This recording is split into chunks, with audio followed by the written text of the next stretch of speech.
Hello, and greetings from the Center for Contemporary Mysticism in Philadelphia. It's a joy to have you with us again today for another wonderful online program. It's really good to be together, I think, in these kind of crazy times.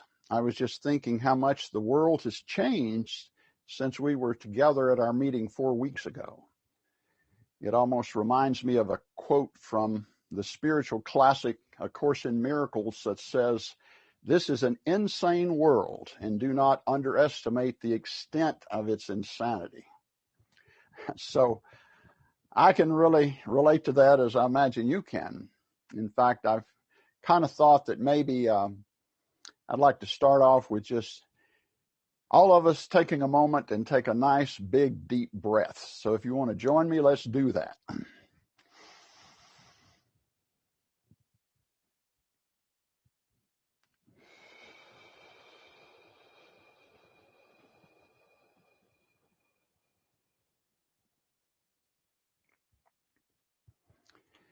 It really feels good to be together with our spiritual family, or at least part of our wider spiritual family, again today. And I'm so excited about our program today, which I'll talk about in just a moment. But first, I want to extend a strong welcome to all of those who are with us. We have many old friends and new friends. Some of you have been with the center since our beginning. And every month we get new friends, people who find us online, on web, social media. So whoever you are, we're so pleased that you're with us today and happy to have you a part of the center family. And just to remind you, we have many other programs. There are many dozens of recorded programs on our website, but also since the pandemic began, we have probably about a dozen of these programs that are really more focused on dealing with some of the issues we're struggling with during the pandemic. So I would encourage you to check that out on our website, which is simply contemporarymysticism.org. And again, just a reminder that the center receives no outside funding. It's all supported by friends and members like yourself. So there are opportunities if you would like to show your support for the center and believe in what we're doing is important. We encourage you to do so. I think today's program is really just what we need. Especially looking at the past couple of weeks. I've watched my own emotions kind of run the gamut, I think, from, joy and hope to despair, I was thinking recently, it's like from Buddha to Jesus. In one sense, I think of my emotions as being a part of my Buddha nature, where it's all peace and calm and an inner equanimity. And then there are times I feel like Jesus must have felt when he got so angry at the people in power of his days taking advantage of those who didn't have power, that he walked into the temple and started kicking over the tables of the scribes and the money changers. So I think our program today is a perfect program to put all of that in perspective. It's entitled Uniting Mysticism and Activism for Social Change. And our special guest is Eileen Flanagan. Eileen is a nationally known Quaker activist, an award-winning writer, and a founder of an organization called Choose Democracy, where they've done training of almost 10,000 people leading up to this election. So she will be, let me see if we make sure we get her on. She will be coming on board here with us, along with Patricia Pierce. Patricia is one of our own, and there you go.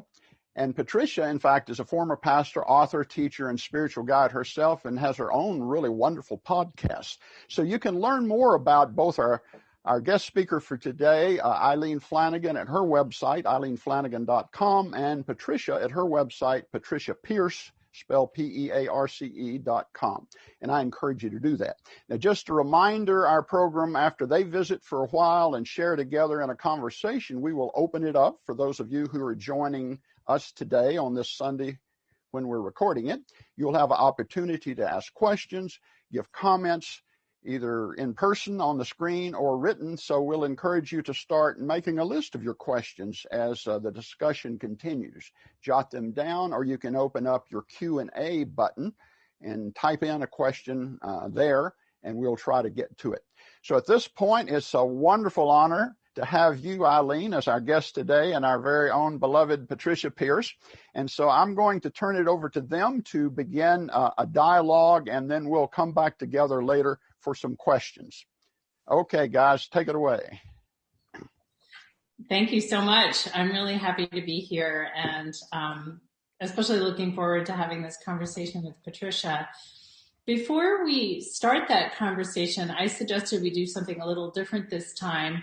I really appreciated that Joe had us begin by taking a deep breath together.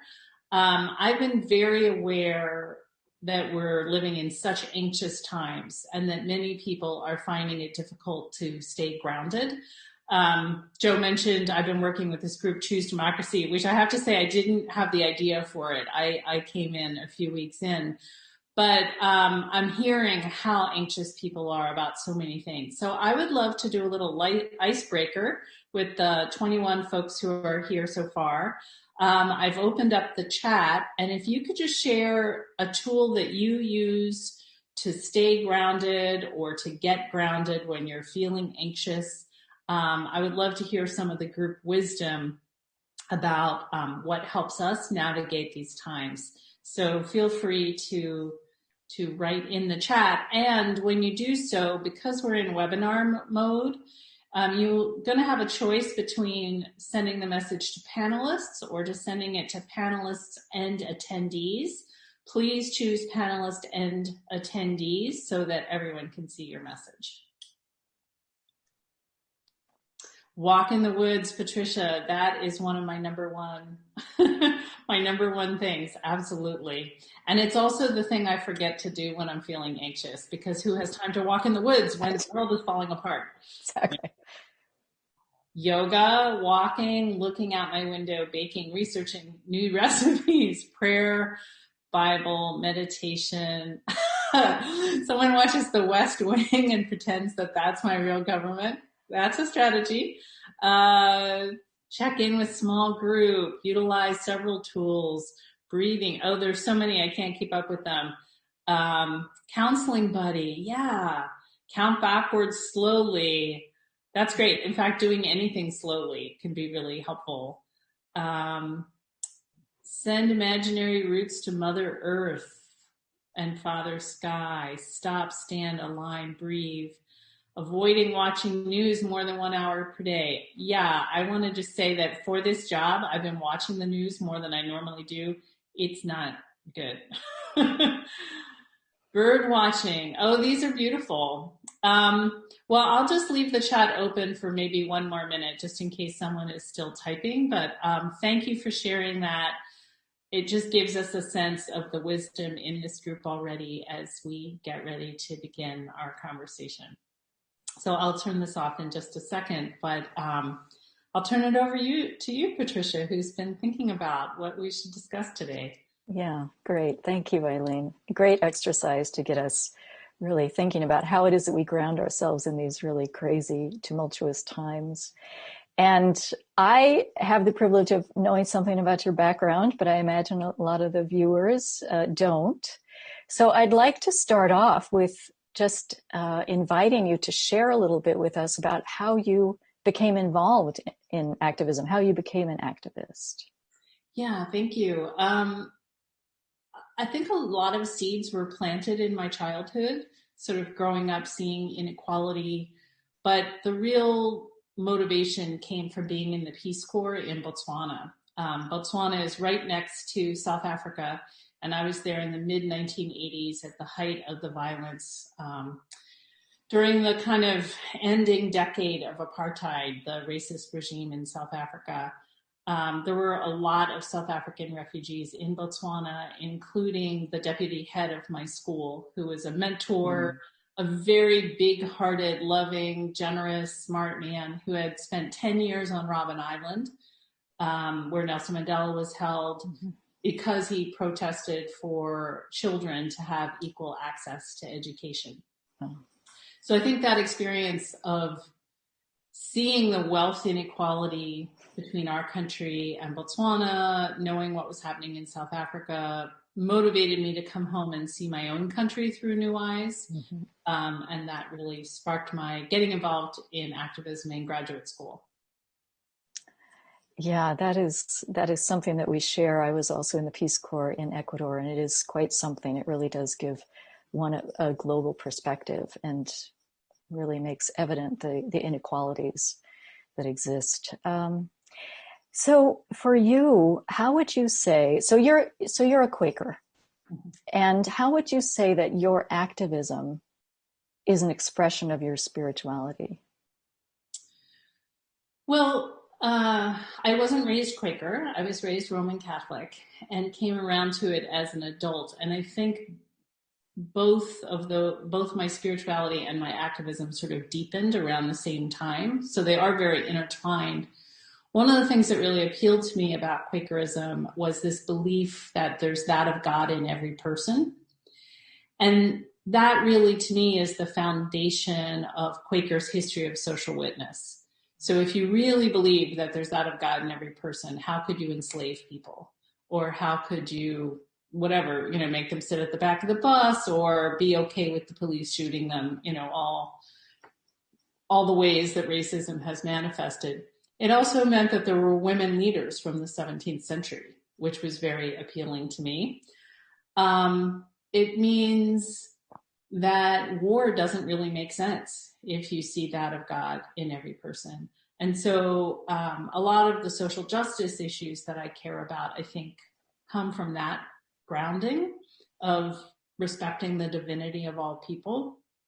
But there's also something about the wider world of creation, too, of if you honor the creator, how can you be okay with blowing up mountains to get coal cheaper, or ruining the atmosphere, which is threatening, so much life on Earth. So I think that's really the foundational thing. I think my spirituality has also influenced how I do activism or what feels in integrity to do. Yeah. And I read your memoir, so I know, which is a great book, Renewal. It's a great book. And you tell the story of how you really had this kind of awakening moment in terms of the environment. And that also was linked with your experience in Africa and understanding that climate change was going to really severely impact people who are already, struggling with injustices. And you tell this really interesting story about the flower show. Could you share that with us? Sure.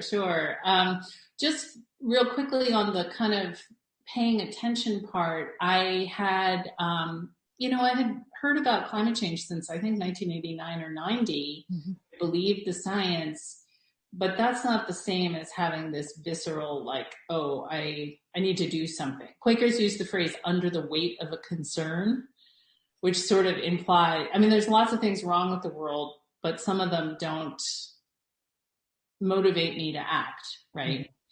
Mm-hmm. So you're right that it was hearing that Botswana was getting so hot and might be uninhabitable someday that really kind of made me feel like, oh my gosh, I need to do something.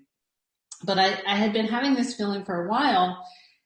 And one day I had an intuition to go to the Philadelphia Flower Show. And I don't know if all of our listeners are from Philadelphia, but people can probably imagine this huge convention center, concrete floors with gardens planted all over. It's this kind of beautiful but surreal scene. It was totally packed. I got down there. I was like, why did I have such a strong intuition to come? And on this particular day, and I got down there and I ran into a Quaker friend who was acting very weird and kind of furtive. And he said, come to the PNC display at noon and pray for us. I was like, what are you talking about? And he said, leave if the police tell you to. And so then it kind of connected. There was this new group, Earth Quaker Action Team, which I had heard of, which was protesting PNC Bank because they were, at that time, the largest financer of mountaintop removal coal mining. So literally blowing up mountains to get coal. And then the debris gets dumped in the rivers and streams and causes high rates of cancer and birth defects in Appalachia. And PNC was also the major sponsor of the flower show. And so they had come to this place where they had invested money to shine a light on this bad investment practice, that they're trying to portray themselves as all green while they're making money off of this. So I go at noon to the PNC display, and there's this row of people, some of whom I knew, some of whom were Quakers, but not all, singing "Where Have All the Flowers Gone?" joyously in the middle of the flower show. And security didn't know what to do, so they brought a jazz band over to stand in front of them, and that just brought more people over. And so then they sent the jazz players away.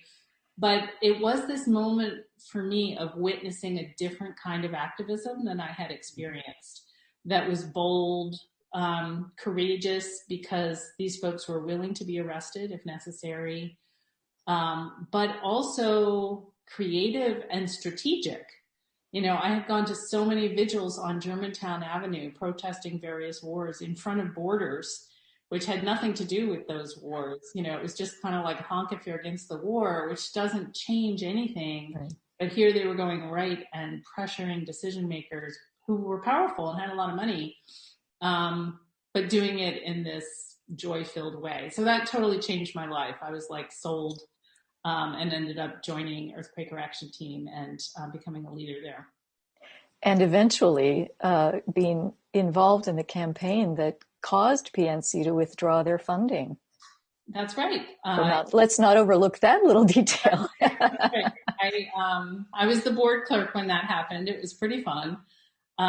It was a 5-year campaign, and it took 125 actions. Only a handful of which were civil disobedience, but all of which were in this spirit of grounded but challenging. So many of them, one of the tactics we used a lot was getting Quakers around the country to go into PNC lobbies and have a silent prayer in the style of Quakers sitting in a circle in the bank lobby. And many people reported it as extremely powerful worship, but it also had the advantage of freaking out the bank managers who, like, what do you do with a bunch of praying Quakers? Right. You get on the phone and you call up the ladder and say, do something. Right. People. Yeah, you were not cooperating with the normal script of what activism looks like. And I think that's something that I think people have a stereotype of what activism looks like, which is angry and, violent sometimes even. And what you're describing is an activism that is based in a very different orientation. Yeah, and I have an example of that, actually. You've reminded me, I think it was 2013, Power Shift is this big youth climate organization that we had a number of moments that Quakers would call way opening, of sort of serendipity that felt like, oh, Spirit is giving us an opportunity. And one was that this national gathering, which is always in DC, chose Pittsburgh that year, and Pittsburgh is where PNC Bank's headquarters are located. So we went out, we trained a bunch of youth. We did, I think, 16 actions in one day. It was kind of nuts, at different bank branches around town. And the final action was a civil disobedience action. So most people just worshiped, left when the police came. But the final group of 7 people were willing to be arrested if necessary to show the gravity of the issue. Meanwhile, there was another group organizing a anti-fracking event, and they filled, I think, city council or some politician's office with a big crowd of people who were chanting all day. And what I heard was that they really wanted to get arrested. And the police, they don't really necessarily want to arrest people. It's a pain in the neck for them. Right. And so they shouted all day and kind of got ignored. We had 7 people go into this one bank branch that was sort of part of like a mall. So there were other people coming by, and they called for silent worship to reflect on how we were treating the earth. Everybody fell silent, including the police. And then the police didn't know what to do. And so they ended up arresting those 7, because I believe that message is way more threatening. And 30 shouting people are easy to tune out. But people prayerfully saying, let's pause and reflect how we're treating the earth, made them very, very nervous. Yeah. Wow. That's such a powerful example. And you talked about how in these actions, we'll use this as an example, right? The direct actions with PNC, that you were going right to where the powerful folks were. How has your understanding of power changed as over the course of being involved in this sort of activity? That's really interesting. I think we need maybe more vocabulary for it, because there's financial power, there's political power, there is a spiritual power, there's a group power. I think the biggest shift is that before I came to Equate, I thought of activism as just expressing how I feel.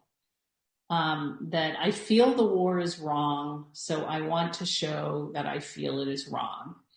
And that actually really discouraged me. Doing that over time made me feel completely disempowered, because frankly, nobody cares how I feel. Certainly George Bush didn't care, and many, many people protested. There were silent vigils before the invasion of Iraq. They didn't care how we felt, right? And so I felt like I had no voice or no power.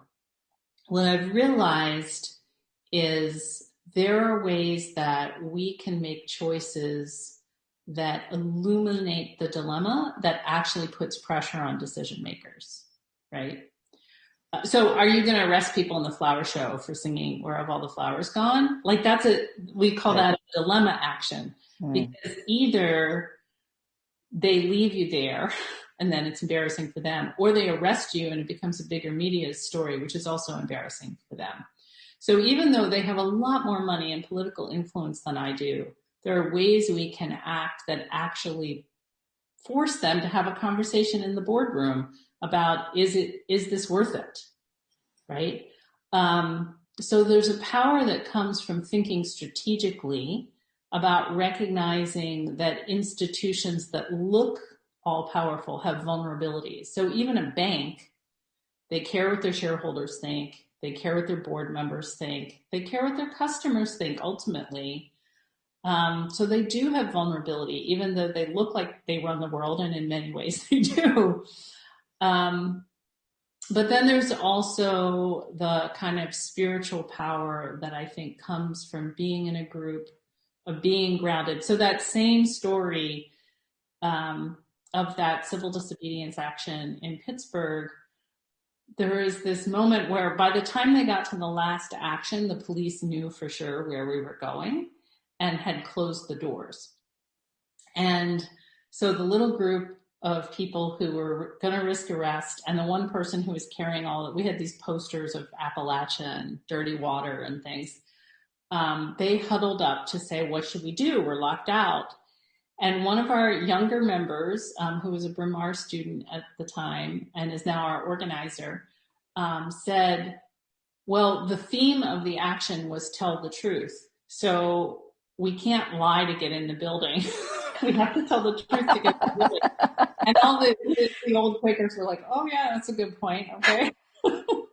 Means and ends being in alignment, right? That's right. And so they made this agreement that they would all try to get in the building, but they would only say things that were true. And so the first person to win was the person who was earmarked to go speak to the manager. And so he walked up to the guard and said, I need to go speak to the manager. And he said, okay. And then the person who had all the posters walked up and said, I'm meeting some friends inside. And he said, okay. They all got in. And to me, it was sort of like an Obi-Wan Kenobi moment of, you will let these people pass.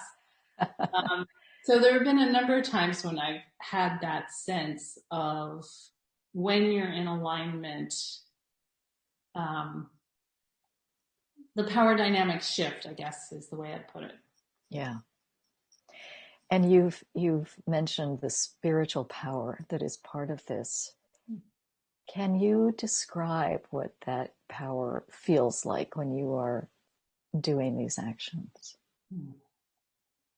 And this is where it might get tough to find the words, but Yeah, no, I appreciate that. There have been a number of times where in action, I've just known what to do in a situation that was confusing. So I think I experience spirit a lot through my intuition, and it feels particularly clear in the chaos of direct action. So after this story that I just told, Equate volunteered to organize a civil disobedience action to stop the Keystone XL pipeline. And there were groups around the country organizing around this. There had been a pledge where many people pledged to do civil disobedience if it looked like the Obama administration was going to approve it. And so we were sort of like a pilot case of people who were actually going to do it to show them we were serious. So in Philadelphia, we had 200 people show up. There were 40 people willing to risk arrest of different faith backgrounds, different backgrounds altogether. And we had sort of blocked off 3 door sets to the federal building because that's where the Secretary of State's office, and the Secretary of State had a role in this whole thing. And the police decided to go after the Quaker door first. I think we just looked quieter or something. And so they kind of cordoned it off and had started arresting people, but it was a very chaotic situation. There was actually several different kinds of police because it was federal property. There were park police, there was Homeland Security, and those guys were very scary. There were lots of people shouting and singing, and there was this moment where we had been singing and we're getting kind of hoarse because we had been there for a couple hours, I think. And I just had this sense that we need silence. We need silent worship. And I think the police were trying to figure out how to open the doors and arrest as few people as possible. And for us, the point isn't to get arrested. It's not about that. It's about showing the depth of commitment and sort of pressuring them as much as possible. But they had sort of paused and they were trying to figure out what to do. And so I just had this sense of what was needed. And so I said to the person next to me, Lena Blunt, who was leading the songs, like, let's call for silent worship. And she said, okay, you do it. So I said, I remembered Michael in the other bank calling for silence and it having been so powerful. Michael Gagne was the person who had done that. And so I said, we're going to take a few minutes in silence. If you pray, if that language resonates with you, think of this as a prayer time. If that doesn't resonate with you, think of it as a time to get grounded, to reflect on what we're doing to the earth, that we think we need this pipeline to make money for people. And I said something too about our children, but also the corporate executives' children and the police's children, and then called for silence. And what was bizarre was like this wave of silence moved across the crowd. And I heard from people who were at the back, none of them could hear me, but they heard this wave of silence go. And I closed my eyes, I could hear cameras clicking, and I heard one of the policemen go and turn off the police radio, which had been kind of... And so the reports I've heard vary wildly in whether this was 5 minutes or 15 minutes. Like, we were having a sort of just different experience. Nobody knows how long it was. And then when we broke it with a song, Guide My Feet, which is an old civil rights spiritual. And then again, the police started arresting us again because I think they sensed that we had taken control back of the situation, which is not why we did it. But it was the result was they weren't in charge of whatever was happening here, and it was a very, very different feeling and atmosphere after that. I can imagine. I can feel it actually. So we're talking here, this is the Center for Contemporary Mysticism. And for me, mysticism is, I'm sure different people define it differently, but for me, it's that direct experience of our interconnectedness, of my interconnectedness with all that is. It's that, that transcendent experience. that transcends the dualistic, mind that we so often operate from. And I know when I've done nonviolent civil disobedience, it has felt sacramental. I mean, the word that comes to me to describe it is sacramental, because it feels holy, really, because it does transcend that us them. And what you're describing about this moment of silence where everyone participated, it's like that us them dualism was transcended for that magical moment, which is, it's just glorious. It's just glorious. So Can I add something to that? Oh, please. Yeah. That resonates with me, all of what you just said. I never took Latin, but the connection to sacrifice feels relevant, that there's something about doing this work in a way that you're taking some risk, which I think changes how people see it. Not everybody, but if you think about the civil rights movement and those images of children getting hosed by fire hoses, or the dogs going after them in Birmingham, or John Lewis, the image of John Lewis walking across the bridge, knowing that that he could and did get beaten. I haven't taken that level of risk, so I don't know what that is like. But from everything I know about climate change, from what I see going on in our society, I think we need more people taking more risk than we have, and that there is something profound. It's harder to write people off when you see them sincerely taking a risk for what they believe. You still can, but I think it has the potential to, again, reach people in a way that shouting at them doesn't. Right. And I think as we look right now at our context in our country, that the us them story that we're living out is the thing that's tearing us apart. So I'm curious how, and you've already started to address this, but what role do you imagine nonviolent action could play in helping us move beyond that dualism? Yeah, I'm grappling a lot with the partisan divide, because the two issues I care most about, climate change and racial justice, are so divided right now. And it feels like enough work to get people in the climate movement to understand how racial justice is part of it. And that's a lot of the book I'm working on now, is about those interconnections. How we heal with, people who don't believe in climate change and don't believe racism is a real question for me.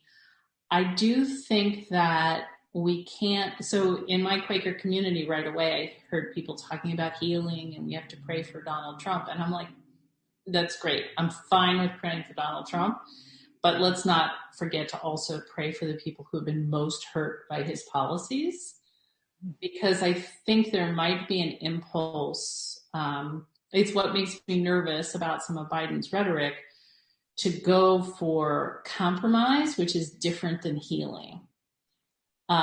Healing to me means holding on to our deepest values. We don't need to compromise them to have relational healing. But it's not as quick or as easy as just compromising on some things. So I'm curious what you think about that. I do think we're going to need more direct action on climate change, or we're not going to take the actions we need to take in the near future. Mm-hmm. I think we've seen the power of nonviolent activism around racial justice issues, and that's going to continue. There's also like a whole lot of argument going on about what's the boundaries of violence and nonviolence.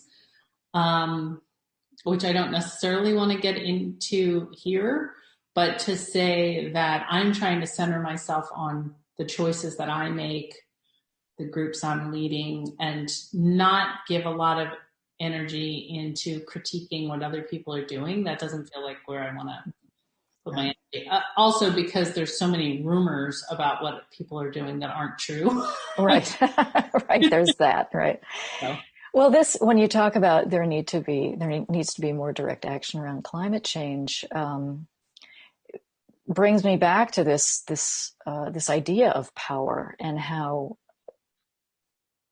we the people have much more power than we think we do. And I think a lot of people right now are feeling fearful and powerless. And yet, well, if you just look at what transpired over the summer, and how the whole issue of systemic racism has come to the fore, and that didn't come from the leaders, So there's like this groundswell among the populace that things need to change, and like you're saying in your actions, it's that groundswell or that standing in the truth of what needs to be happening that then causes the decision makers to have to make the right decision. Sometimes I think about the story of Jonah, who, he was commanded to go to Nineveh and preach to the Ninevites to repent because, God was going to destroy them if they didn't. And so he walks all the way across Nineveh, like a 3-day walk across this huge city. And he's, proclaiming this. And it's the people start a fast and they put on sackcloth. And it's only after the people start to fast and put on sackcloth that then the king gets word of it. And then he commands, that things change, that things must change. And I think that's really what we're looking at here. Yeah, I absolutely agree with that. And early on in the icebreaker, someone mentioned the West Wing as something they've been doing during the Trump administration. Yeah.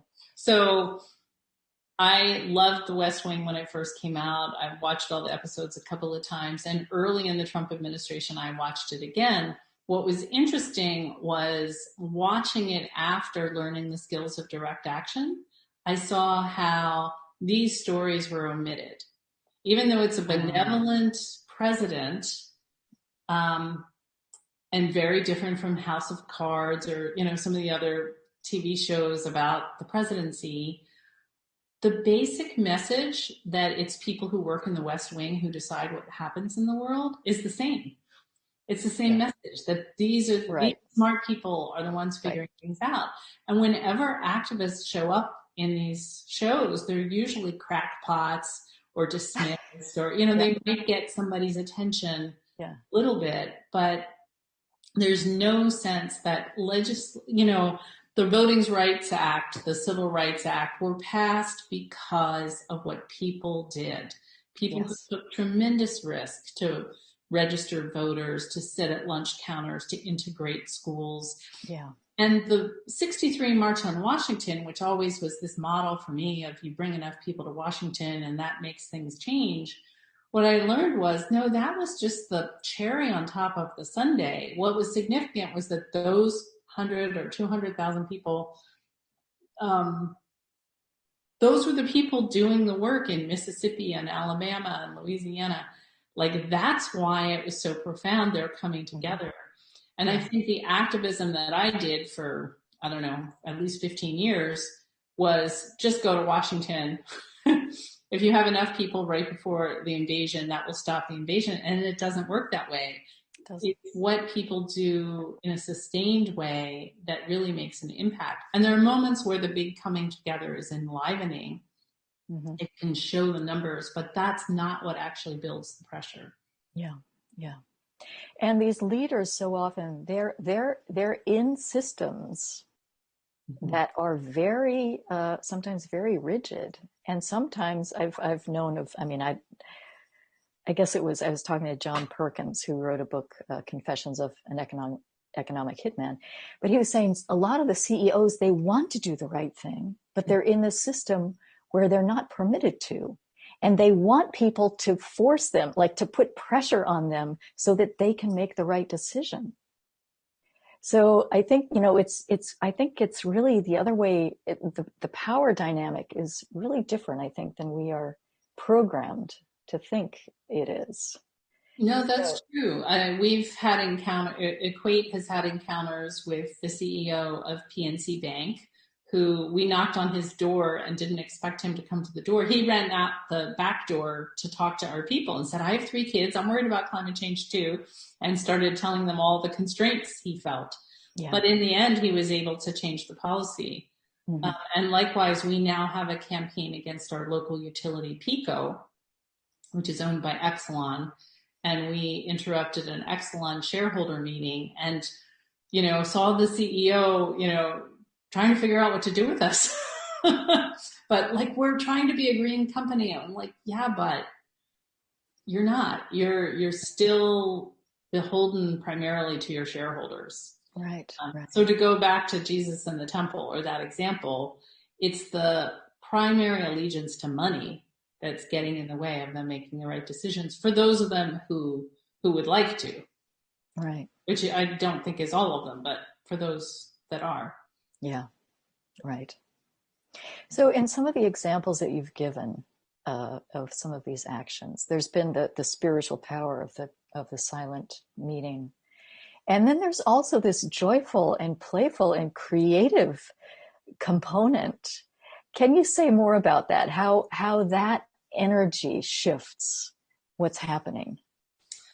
Oh, it shifts a lot. And I'll give an example, not from, there's a lot of Equate examples of funny things we've done. I have a ton of stories, but I'll give one from just 2 weeks ago around the election. Because as Joe mentioned, I've been the trainings coordinator of Choose Democracy, which has trained a lot of people to think about a coup. We've talked a lot about the importance of nonviolent discipline. And when we could see that there was going to be this period, extended vote counting in Philadelphia in particular, that there could easily be conflict around. And there was a lot of fear about violence. And, the chat going a mile a minute with what if the Proud Boys come and shoot us? Like, so many fears that are not unreasonable to be worried about. So there was a local group that was thinking about having a presence at the convention center, and then they decided not to, is my understanding, because they were concerned that if we're there, then that will just set up an us-them dynamic. If Trump supporters show up, and they would rather have it be the police and the Trump supporters, that the police, it's their job to defend the convention center, not to get in the middle of 2 groups. But then there was another group that really wanted to go to the convention center. But what was brilliant was that they decided to make it a dance party. And so instead of having 2 groups of shouting people, you had people dancing in the streets. And then there were Trump supporters who came and shouted, but it was a different dynamic. And what I realized was, like, I mentioned these debates about what is nonviolence, like that was the best cure. Like having a debate with people, lecturing people, especially like for white Quakers to lecture people about, do it our way is not a good strategy. But coming up with something fun and creative that people could just enter really worked. Yeah. And the funniest thing I heard was that the Trump supporters at one point started they had a dueling boombox thing going, and they started playing Rage Against the Machine, which is like an anti-police song. So all the progressives were like, should we tell them? Oh, no. Yeah. So I think bringing creativity, bringing joy can be an attention getter. It makes for better visuals for the media. It boosts the morale of your group where it's so easy to feel discouraged and burn out. But it also is harder to be violent against people who are bringing that energy. Yeah. It shifts the story. Yeah. Well, Eileen, this has been so great to talk to you. I mean, I feel like I could go on and on, but I know that there are people who probably have some questions. And I also want to, you have some books, you're a writer, you have courses that you offer to help people find their role in these difficult times. So maybe you can just talk to us a little bit about that. Sure. I'll also drop a couple things in the chat in a second. So I have 3 books. The first 2 were about spirituality. The first one's out of print, but the second was about the serenity prayer, of when do you let go of something and accept it, and when do you try and change it? And I think even then I was grappling with how does social change fit into this. The most recent one, I have right behind me. I have both of them. What do you know? The Wisdom to Know the Difference is the one on the serenity prayer. And Renewable is the one that you mentioned, which is a memoir of coming to climate activism. So thank you for mentioning that. After the 2016 election, I had this strong intuition that I should start teaching online courses about what I had learned working with Equate. And so the first one was called We Were Made for This Moment. And I just posted on Facebook and had like 180 people sign up. And I didn't know how to like put PayPal on my website or anything. It was a steep learning curve. My most recent one, which I just put in the chat, is a pre-recorded one called Finding Your Role in This Moment of Social Change. And it has lessons on like the different kinds of roles of social change, how to think about power, like the pillars of power, how to target your energy. And it also talks about some around spirituality for people who are coming at this from a spiritual perspective, and also for white people working on racial justice. I would say another place I see my spiritual path being influential is something around intention and trying not to get too caught up in how I appear to other people. Mm-hmm. So Quakers, historically wore gray because they didn't want to care about fashion. Well, what does that mean in contemporary terms? So around race, I think there's a lot of things that white people can do to help to work against racism or undermine white supremacy, whatever language you use. And then there's also things we can do to make ourselves look like good white people, which are not necessarily the things that make a difference. Like scolding people on Facebook, for example, So there's a section where I talk about like figuring out what are you up to? Are you trying to just look like a good white person? Or are you actually trying to make change? And how do we discern that? Because sometimes it's confusing. So that's just a bunch of the topics that are covered in that online class. And then I'll also put my website link in there if people are interested in any of the books. Or I have a newsletter that's approximately monthly that I appreciate you mentioning. Yeah, so people can stay in touch with your work and stay in your loop. Yeah, that would be great. That's great. Well, before I hand it back over to Joe to lead the Q&A, I just personally want to thank you, Eileen, for stepping up to the plate and helping this whole Choose Democracy movement. I feel very grateful to be in Philadelphia because of the Quaker roots and because of the commitment to nonviolence, and because we have people like George Lakey and you and Daniel Hunter, who's just across the river, people who have been steeped in this for so long. And I feel like Philadelphia really can offer a model for how we can move forward as a society. And I think that the dance party was a fabulous example of how we can do this, how we can move forward without getting caught in that battleground state, right? Don't you love that we also live in a battleground state, which is sort of metaphorical as well. But so thank you for stepping up to the plate. I know that you've been very busy working on that, and thank you for taking time out of your busy schedule to speak with us today. Thank you. I really appreciate it. And yeah, I'm eager to hear the questions. One thing I'll just add, I think Philadelphia has a rich tradition all the way back. And so thinking about, the Underground Railroad and things like that. And the Quakers sometimes get a disproportionate amount of credit, for visibility, but we're also the home to African Americans who ran the Underground Railroad, to a rich civil rights tradition. And the Lenape, who were known as the peacemaking nation. Right. Yeah. So it goes way back. Goes way back. Yeah.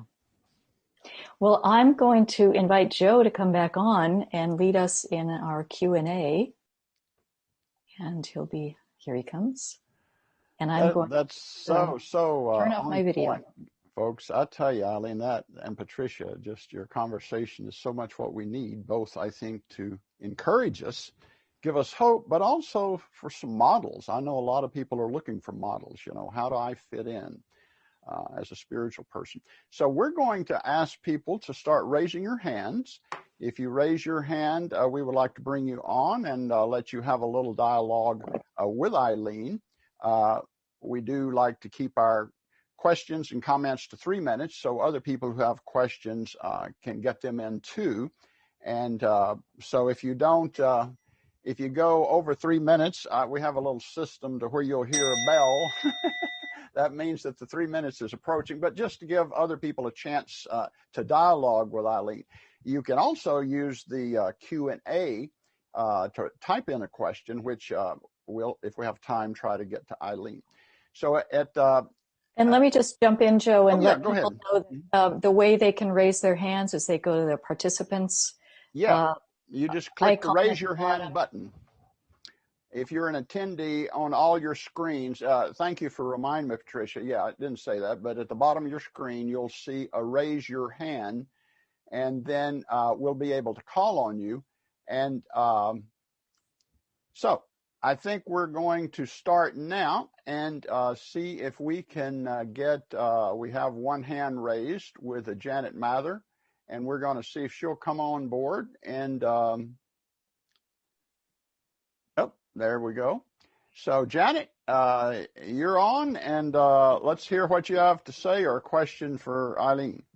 So my question goes back to where you started with the Quaker conviction that there is that of God in every person.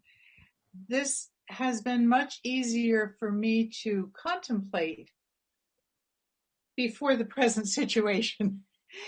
And when there are actions and people who seem so unaligned with my core values, I find it challenging to keep the clear perspective that I would like and to keep my own heart open. I would just love to hear you talk about that a little bit. I'm sure I'm not the only one with this challenge. You are not, Janet. You are not. Yeah, and I relate to that. I had an experience in working on the book that I'm writing now where I attended the Louisiana oil and gas industry meeting. These are people who are like, Exxon, Shell, Chevron. I could not see that of God in these folks. I usually pride myself on that. I could see that of God in the CEO of the company that we're challenging, right? A lot of times I can feel that human to human connection, but I really, really struggled at this conference. And afterward, there were a couple things I realized. One was I was alone. I went with my writer hat on, not as an activist, which meant that I didn't have a group that was helping to ground me. When I've gone into those other situations, I've been with people where we've taken a moment to breathe together, to feel the earth, and that helps a lot. I was frankly scared of these people, and when you're scared of people, it's really hard to see that of God in them. The other thing that helped me afterward, I took an online class on Kingian nonviolence, on Martin Luther King Jr.'s approach. And he had 6 principles of nonviolence. And one of them was, I forget exactly how they word it, but basically it's like focus on systems of evil, not individuals doing evil. And that helped me think exactly the thing Patricia just said. These people are all in jobs where their job is to make as much money as possible for the company. And I don't want to focus on how mad I am at them as individuals, but to think about how can we shift that system? like, because that is really doing so much destruction. So that helped me navigate that situation. I think the challenge to me in this is, how do we have compassion for the person who voted, not the way I did, or the Proud Boys more so, who, threaten violence against the other side, and also have compassion for the people who are most vulnerable, right? To people of color who are more scared of them than I am, the kids in cages under Trump. And I think that is exactly the spiritual stretch we're being called to. And it is not easy. You are not at all alone in finding it difficult. But I think it's the spiritual stretch we're being called to. How do we hold all of it at the same time? And I go back to some of the things people said at the beginning. Connection to nature helps me to feel grounded and to feel my very small role in creation. Being in community can help me. Paying attention to spiritual practices can help me. But I don't think it's easy. Well, and I find for myself, I can move toward compassion by feeling sorry for them, by thinking people who are emotionally healthy and connected to a greater whole would not make these choices. And I personally see Trump as somebody who has never really experienced love, either coming in or going out. Mm-hmm. So I can sort of arrange myself to feel sorry for him. That's about as far as I've gotten with it. Yeah, and I think the challenge is, I agree with Trump. I think that we're watching a deep psychological problem impact the whole world, really, and it's very troubling and sad. I think whatever healing looks like, compassion rather than pity.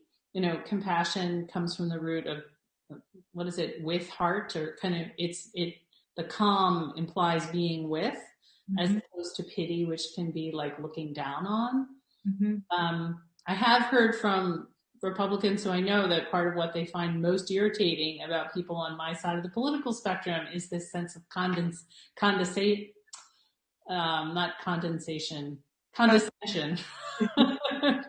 Right? Like, we know better than you.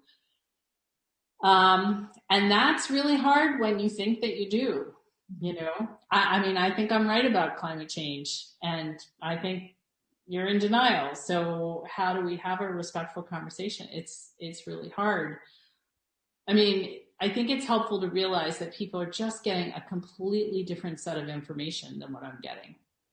When I talk to people who are not, starved for love or anything like that, but who vote differently than they often are reading papers and watching news channels that are telling them a completely different story about what's happening. So I think that's part of what we're up against. It's not the whole thing, but it's part of it. Thank you. Yeah, thank you. Thank you, Janet. I wanted to mention just one thing that I think impacts on us as we approach this, and it relates to some of what Janet says. There are situations where healing may not be possible at a point. I guess, having been a previous pastor and a spiritual person, I always believe healing is ultimately possible. And but what I want to point out, as you well know, there's so many of the 70 million plus people who voted for Trump, particularly those who are full of anger, hatred, rage, racism, xenophobia. All these things were often very damaged in childhood. They grew up in a family like this. And just as a whole unit, I'm not sure healing is possible in the larger group. Now, I firmly believe if you could take a person out at a time, sit down with them, and begin to feel what they went through as a child growing up and what they're surrounded with, healing may be possible. I've been saying all that to say sometimes we realize healing may not be possible in some cases in the Great Divide. And that's where compromise or meeting in the middle, or as Biden says, turning down the temperature, can then maybe set a stage for making healing more possible. So all that is simply to say, I think there's nothing more powerful than the nonviolent witness that you are leading and encouraging. But sometimes we can't do it, expecting everybody on the other side to be healed. At the same time, we can move our country toward healing, I think, through realizing there is a lot of pathology there. And mentioning our president, I think there's serious pathology there that, just coming together as people of nonviolence and, praying and singing may not necessarily directly address, but I wouldn't want it to slow us down on our journey to where we're being called and what you're laying out here. So I just wanted to throw that in. We have a few more hands. We have Cliff, who is, we're going to bring him on board and ask Cliff if he would come on and share a question with us.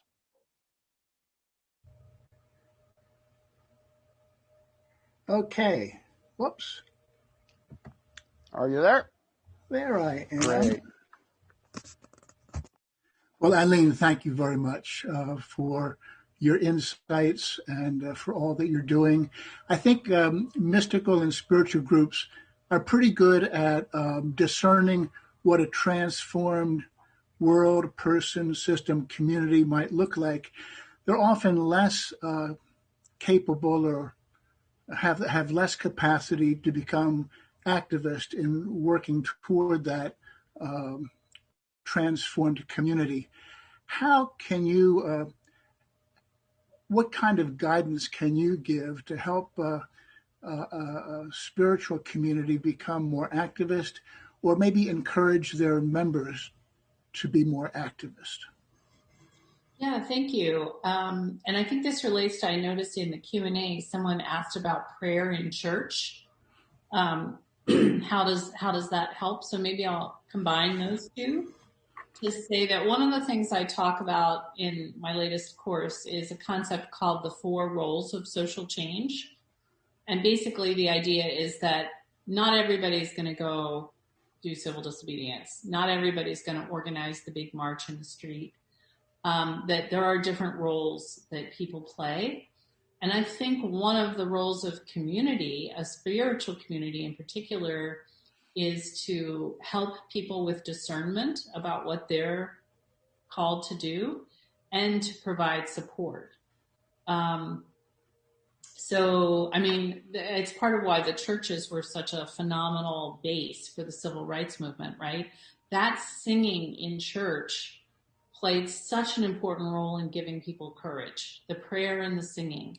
So even if not everybody went out on the front lines, the role that the faith community played in uplifting people was really important. There were also people in the back cooking, for those church meetings.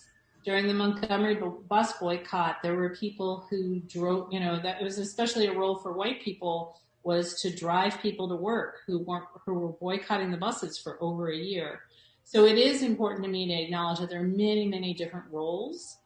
I don't know enough about your community to know how this works, but I'll say in my Quaker congregation, with this Custom Home meeting, I would love it if the whole meeting joined what I was doing, but I know that that's not everybody's calling. But what I've felt there is, the discernment support that I mentioned, in our tradition, if you have a question you're grappling with, you can ask for a few people to sit with you and ask questions to help find what is Spirit's guidance for you. Is that a risk you're supposed to take, or is that just your ego? So those are the kinds of questions we can ask each other. I've found financial support, material support. Somebody in my community heard what I was doing and said, I'm bringing you dinner one night, which I wouldn't have asked for, but it was great, to have chili delivered, I think it was election night or right before, or some busy time. So there's lots and lots of ways that we can support each other, I think. But the grounding part of it, I think we're going to continue to need going forward, no matter what the next 4 years are like. That sense of being grounded in something deeper than fear is going to change how people live out their beliefs in the world. And so we can really encourage each other in that way as well. Thank you very much. Sure. And the prayer helps. If I know I'm doing civil disobedience, I always ask for some people to pray for me, or if I'm doing something scary at all. We can't all volunteer for that job, but it's important that some people are playing it. Beautiful. Thank you. Thanks. Okay, thank you, Cliff. I believe we have someone coming on who is Joan, and we're going to ask her if she would come on and state her question. Thank you so much. Can you hear me? Yeah, you're good. Couple of things. First of all, I loved your story about the flower show. And I was going to put into the chat at the beginning how one of the things I do is go and talk to the flowers. So when you said that, it touched me. Secondly, in this question of, how we deal with our feelings about what's going on, I wonder sometimes if we're not all part of this awakening that's going on, that without all those that we might disagree with, we wouldn't be pouring out our hearts and asking these questions. So I just offer that into the conversation. And third, my question is about fear, which you've mentioned a couple of times. And I'm wondering, how do you, in these situations, do you feel fear when you're in one of these actions? And if so, how do you handle it? And if not, how is that? Thank you. Thanks, Joan. Well, in Quaker, we try and normalize, I think, feeling fear. George Lakey, who Patricia mentioned, has been a mentor of mine. He just turned 83, and he was one of the founders of Choose Democracy. He's been doing direct action since the civil rights movement. And he often says, like, oh, I'm scared when I need to stand up and do something, to just normalize that. It's not like there's some people who are scared and some people who aren't scared. I do find the thing that I said before about being in a group really changes the energy for me. So when I went to the Louisiana oil and gas industry meeting, I felt so alone. And that raised my anxiety level a lot. If I had been there with a trusted group, so not just that I was with people, but with people I really trusted, who I knew were up to the same thing, that makes a huge, huge difference. So we spend a lot of time on relationship building in our meetings for that reason, that knowing who you're doing it with makes it much easier to take the risk. Also, we always do some kind of grounding. It might be a few minutes of silent prayer. It might be singing. It might be feeling the earth beneath our feet, or all three. All of those things really, really help.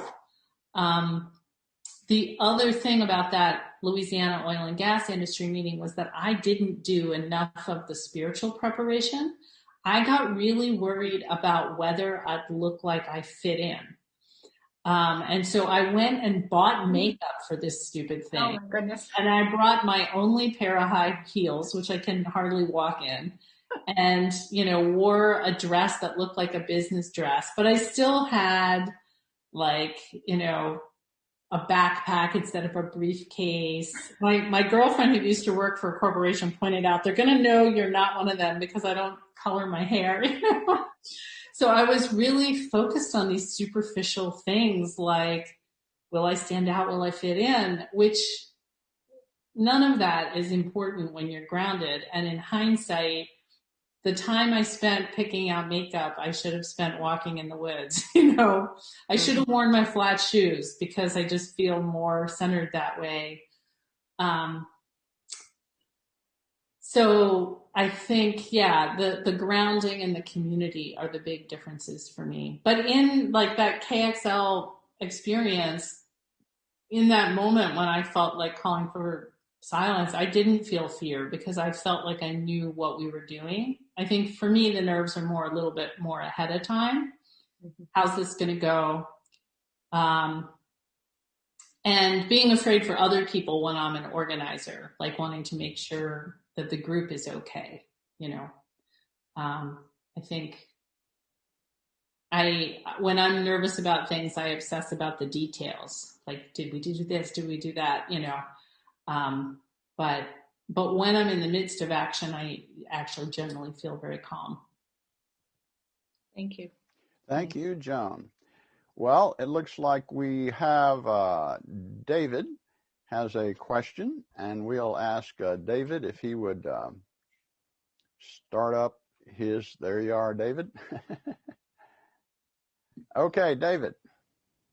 I want to say first, I mean, wow, Eileen, I had a felt experience of this interview, like Patricia did, especially when you were talking about sacrifice in the context of, compromise not being the same thing as relational healing. I've always gotten a lot of really powerful, vicarious understanding of profound truth by thinking about different situations in which people have been sincerely motivated in the highest way to do acts, even of martyrdom. There's a season, right, for everything, including that level of potentially violent oriented, protests. And I know one person who almost did self-immolation for a cause and then backed away from it. So I guess, in situations where it's impractical, people just are not going to feel the love and compassion that you want to embody. You are, in fact, going to be gunned down. That's what's going to happen. The faith just isn't there that they will feel it. How do you, if you want to, you're in that kind of situation and you might be alone because you have the courage. I'm thinking of Paul Watson, who chained himself to an orca or another large sea creature to protest, that whole thing. Which is sort of a different context but not entirely from what the sorts of things that you're describing. But if somebody did want to go all the way and just put himself out there, what kind of discernment would you advise or suggest that someone do who is really thinking of doing something extreme? Yeah, that's a great question. Especially if someone wants to do it alone. So there is this question of, in my tradition of Quakerism, we call it a clearness committee, where you invite a few people to sit and ask you questions. And the basic question is like, is this from God? Is this from spirit? Or is it something else? Is it fear? Is it ego? So if I were on someone's committee and they wanted to do something very risky, I would especially be concerned if they wanted to do it alone and say, like, is that from ego? Is that because you want to be the lone hero? Like, what's up with that? What support do you have? Are questions I would ask, because the more risk you're taking and the more solitary, the more I would want you to have a community behind you, I think there are times when people take action like that and it can be profoundly effective. It's funny, I was just telling the story of, there's a Quaker, Mary Dyer, who was hung in Boston for breaking the anti-Quaker laws. She kept going back even though she had been banned, and she knew she was going to get hung, and she went back and she preached again. And her hanging in some ways led to the First Amendment indirectly, right? Like, it led to this, conversation about religious liberty in the colonies that then became enshrined. So it's not that one person doing an outrageous thing can't be effective. But unless you are really clear that that is what Spirit's calling you to do, I would argue that usually what a group does over time is more effective than the one dramatic action. So I compare activism to like exercise. Like if you just go the day after Thanksgiving, it's really not going to do that much, or if you do one big marathon, and you haven't, it's what you do every day, every week that actually makes a difference. So like I said, there are times when people really truly feel called to the singular, the dramatic action, but I would have a lot of questions if I were on their support team. Yeah, did I catch the whole of your question? You sure did. You should dynamite. Thank you so much. Wow. Well, thank you, David. We're starting to run out of time. I was going to mention that we did have one more question came in through Q&A. I thought before we begin to close up here, we'd let you respond to it, and it was simply, what is next for Choose Democracy? It says, while we're waiting for you-know-who to concede. Yeah, I'm glad for that question because I think a lot of people are asking it. So Choose Democracy was founded specifically for this moment and the possibility of a coup, with no long-term ambitions. So when we feel that this chapter is over, we're going to close up shop. We're not trying to found something that will be ongoing. We're in this funny period because for people who took the training, we talked about reading the research on coups and what was necessary to pull off a coup, and looking at other countries where people have non-violently stopped a coup. And so we kind of primed people for this big mobilization, maybe nationwide strikes, direct action, things like that, if it looked like Trump was actually pulling off a coup.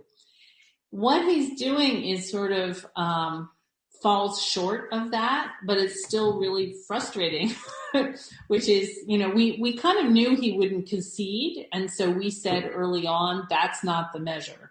Whether Trump concedes or not doesn't actually matter legally. And so we've been looking at what we call the pillars of power, the institutionals.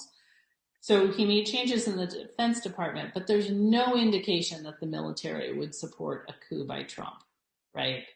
The press has mostly, called the election accurately. There's been argument within Fox, like some newscasters are saying one thing and some another. It's actually good that they're fighting with each other.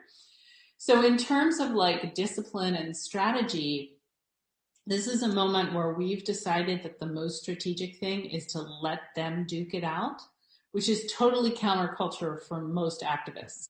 So I'm getting all these Facebook messages from people saying, did you read the latest article? Did you hear the latest thing he said? Shouldn't we be doing something? Shouldn't we go on a street corner?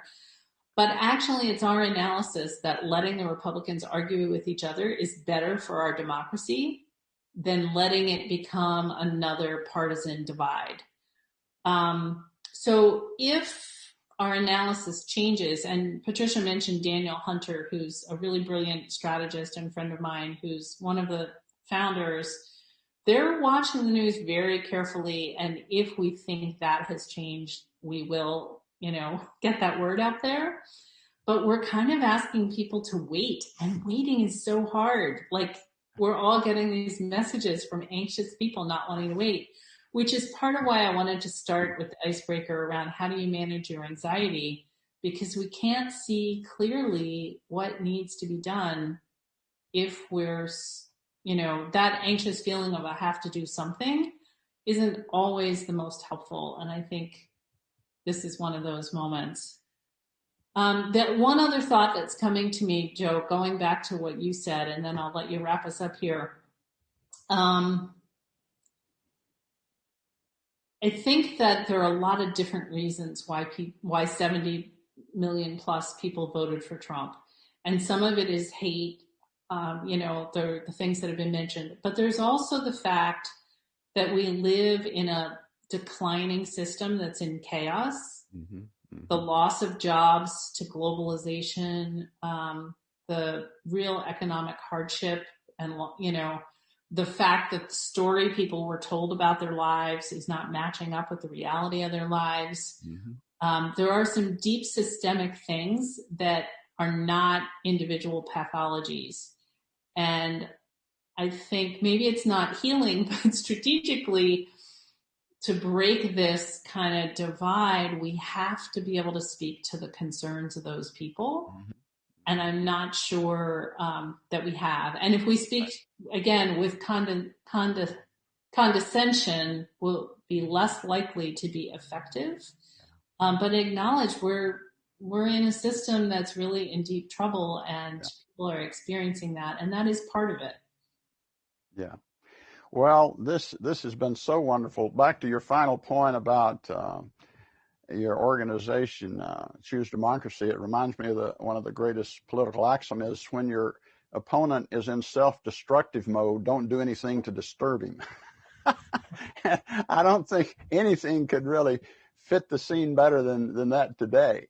And it's almost scary to think if he had actually begun to come to his senses and talk about things reasonably, we might not have had the outcome of the election we did. But he just goes deep, hangs in there, and I think you're wise just to let it play out. But everything you said and shared is so encouraging to us, Eileen, and both I think personally, and even those of us involved in organizations, to help, as you mentioned, there are many different ways to be involved. It's not all the same.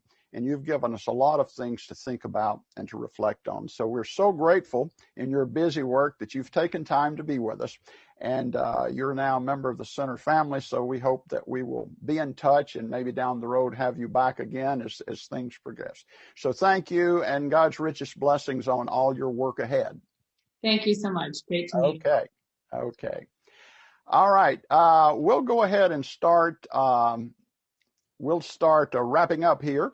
Just want to mention again that we have a lot of wonderful programs on our website.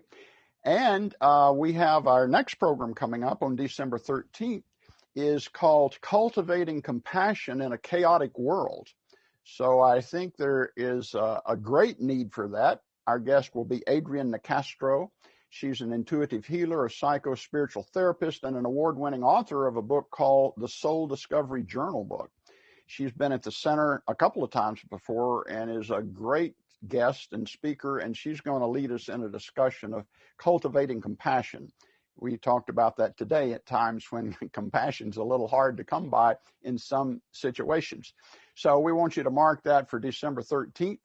And also remember all the different opportunities and resources that are available through the center. Even in this pandemic time, we still have a monthly spiritual sharing circle that you can find out more about and join. We meet obviously through Zoom, and that's on our website. We have a weekly mindful meditation that takes place every week through the technology, and we have many other resources all at contemporarymysticism.org. So we hope you will check all those out. And we want to say thanks again to everyone who participated in today's program, whether you're watching it live or watching a recorded version of it. You're all members of the Center family, and we're so grateful that you're here and sharing this with us today. So until we meet again, stay safe, be love, and blessings in the days ahead. Namaste.